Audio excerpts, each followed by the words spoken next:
What's up, everyone? Today we're going to be working on some spring work, and I'm going to use these Chinese elms as an example.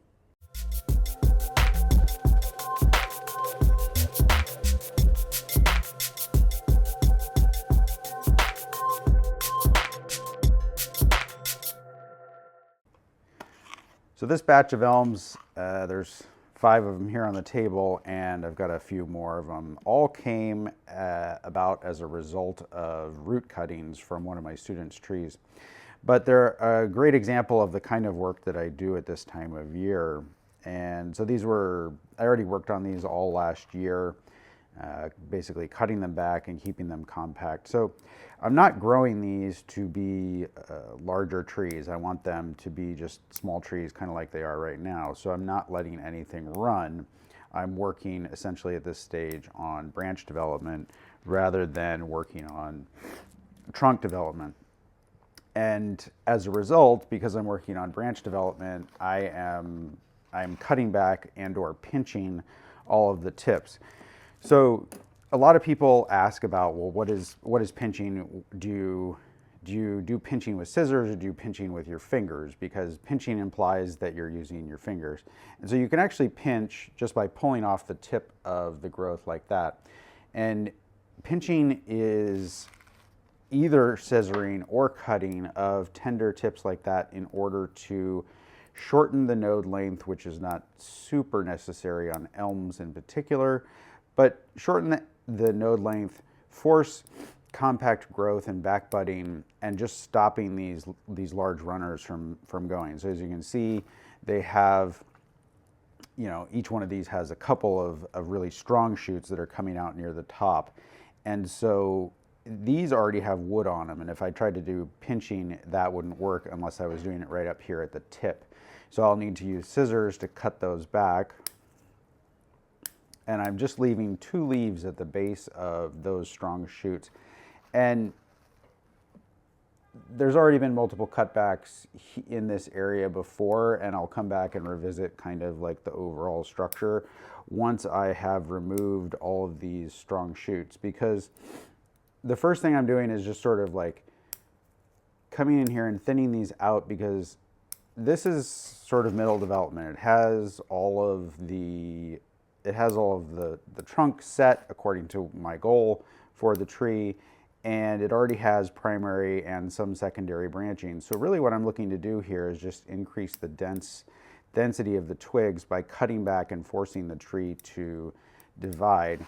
But I also need to address any sort of structural issues that come up as a result of changes in size due to, vigorous shoots coming out in particular places.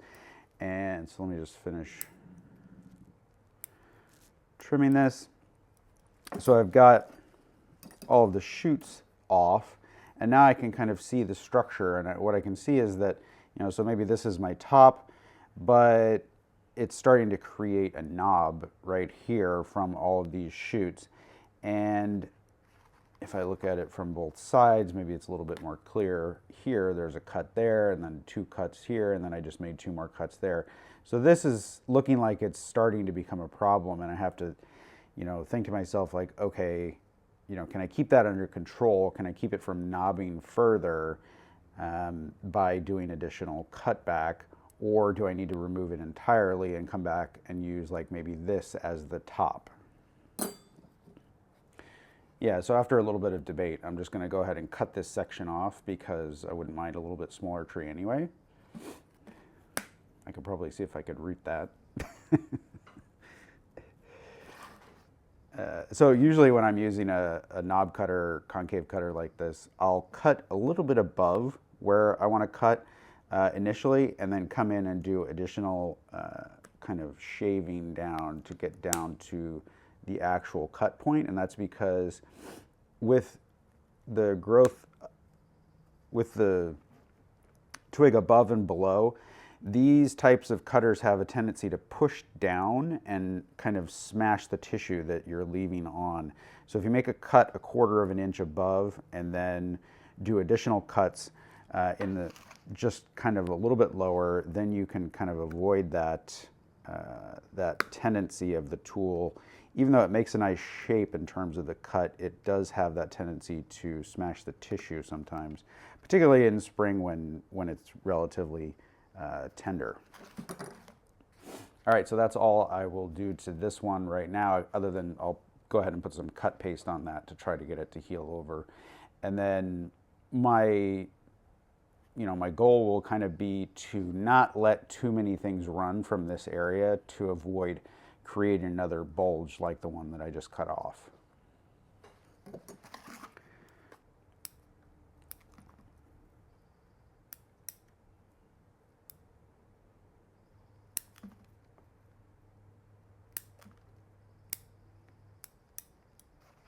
So I've done the rough trim back on this, and now what I'm doing is I'm going in here and just kind of pulling off individual leaves so that I can see the structure well enough to determine if I have too many shoots coming from any particular place.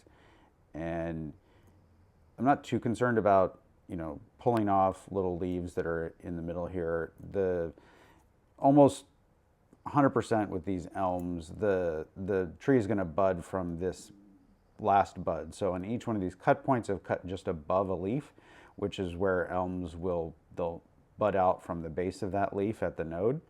And in some cases, they'll bud from the base of the top 2 leaves or the top 3 or 4 leaves, depending on the vigor. But pulling off the leaves that are left is not really going to slow the tree down, and it allows me to see the structure so that I can look and make sure that I don't have too many branches coming out in one particular place that will potentially lead to bulges being formed in that area.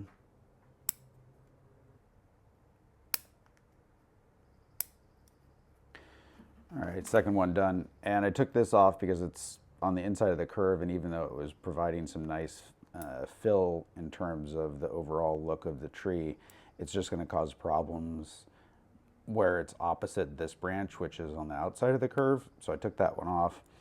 And there's also a little bit of a bulge forming here. I'm going to leave it in this case, but I took off a branch here and in other places around here to reduce the problems that could potentially cause.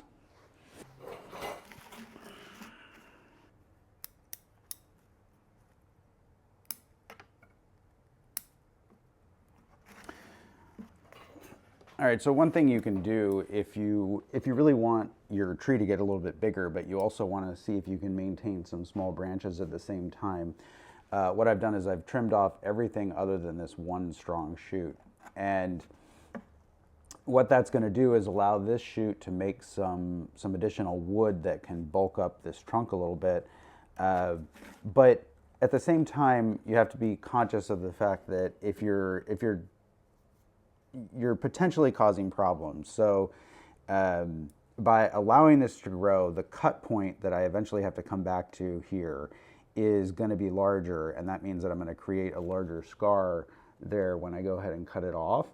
But in this case, I don't think it's really too much of an issue, and I think that the tree would benefit from a little bit thicker trunk, a little bit more interest. And you have to remember that, especially with small things like this, it can be challenging to get the mature characteristics of the tree to come out at really small size. And so by allowing this to run, I might create a little bit more interest in the bark or a little bit more out of round shape in the trunk or something like that. So it's always a good idea, especially when you're working with small batches like this, to sort of experiment and see, well, okay, if I let this run for another few months or even for the whole year, how does that change the composition, and sort of monitor the results.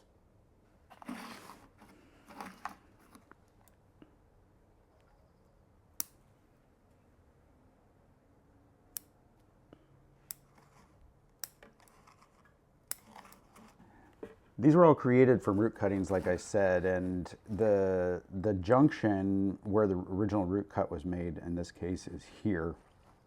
But it's interesting because it's actually suckered here from another root that looks like it got disconnected or cut off, maybe intentionally from the main tree. So I'm going to go ahead and throw a wire on this and treat this sort of like a twin trunk planting, but I'm going to need a really small wire because it's a little early in spring.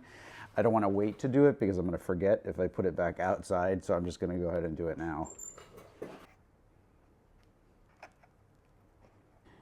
So there's probably two potential fronts here, and I've made it so that this just kind of follows this a little bit. It's going to have a little bit more movement, and it might fill in this area here in a finished composition.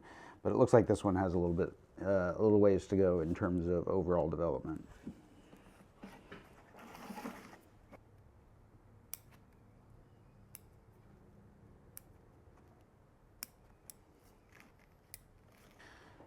Baby steps on deciduous trees. That's the name of the game when it comes to deciduous. And so for each one of these, I've kind of looked at, what is my plan for the tree and how long do I think it's going to be until it is approaching a more finished state.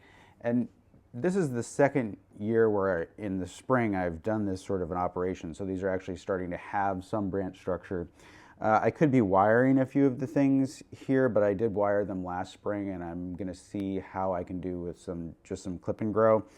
The wire was added to this because it was going to be completely straight, and with this one I've left it to grow on to kind of fatten up the trunk a little bit to see if I can make like a little bit shorter and fatter composition.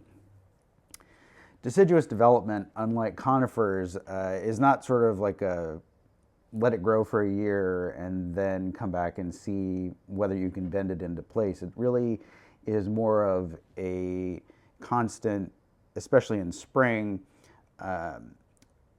examining your tree and re-examining your tree and looking at each branch and cutting back each branch or wiring each branch. So you can either let things grow and wire them and then cut them back later, or you can just sort of go into a clip and grow mode, which is kind of what I did here. And that will move along your development. And just like I mentioned earlier, make sure you're keeping an eye out, particularly on something like an elm, for too many branches coming out of one place.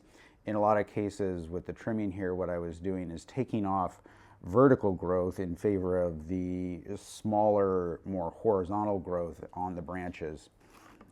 If you've made elms from root cuttings and you want to share your experiences with that or with doing spring trimming, put it in the comments below.